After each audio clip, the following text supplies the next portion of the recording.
India TV 9 news Maharashtra. जी लाडकी बहिणी योजनेतील लाभार्थी महिलांना जानेवारीनंतर लाभ मिळालेला नाही।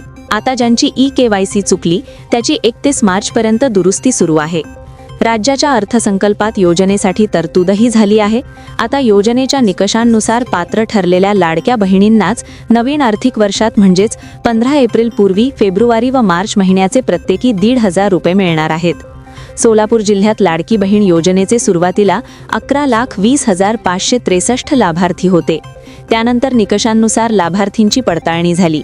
त्यात केंद्र व राज्याच्या वैयक्तिक लाभाच्या योजनांचे लाभार्थी, पुरुष लाभार्थी, एकाच कुटुंबातील 2 पेक्षा जास्त लाभार्थी, कुटुंबात 4 चाकी वाहने असलेल्या महिला, 21 वर्षांखालील व 65 वर्षावरील महिलांना अपात्र ठरवण्यात आले आहे।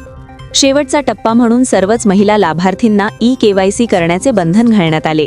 योजनेच्या निकषांनुसार सोलापूर शहर जिल्ह्यातील 3 लाख महिला लाभासाठी अपात्र ठरल्या आहेत। आता ई-केवायसी वरून ज्या महिला लाभार्थीच्या कुटुंबाचे वार्षिक उत्पन्न 2.5 लाखांपेक्षा जास्त आहे त्यांचीही नावे वगळण्यात येणार आहेत।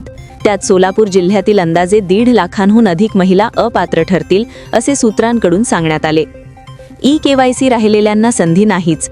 लाडकी बहीण योजनेतील प्रत्येक लाभार्थींना ई-केवायसी करण्यासाठी 3 महिने मुदत दिली होती, परंतु या मुदतीनंतरही सोलापूर जिल्ह्यातील सुमारे 1 लाख महिलांनी ई-केवायसी केलीच नाही। त्यांना पुन्हा मुदतवाढ मिळेल अशी आशा होती। शासनाकडून 31 मार्चपर्यंत मुदतवाढ देण्यात आली, पण ती ज्यांची ई-केवायसी चुकली त्यांच्यासाठीच असल्याचे स्पष्ट झाले। त्यामुळे ई-केवायसी न केलेल्या महिलांना आता पुढचा लाभ मिळणार नाही।